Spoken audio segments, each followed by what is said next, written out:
என்பது விலங்குகள் உடம்பு தயார் பண்ணும், விலங்குகள் உடம்பு தயார் பண்ணும் என்பது தாவரங்களில் இருந்து தான் கிடைக்கும். தேங்காய் சாப்பிட்டா செத்து போயிடும் சொல்லி விட்டாங்க.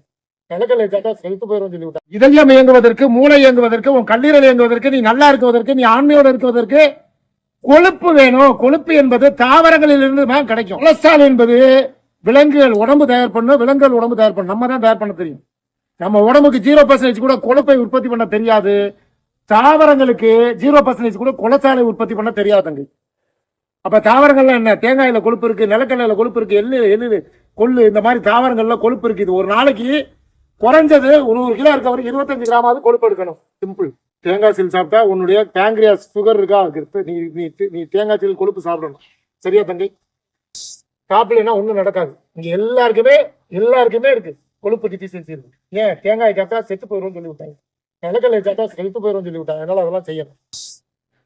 சரியா தங்கி? உங்க வீட்டு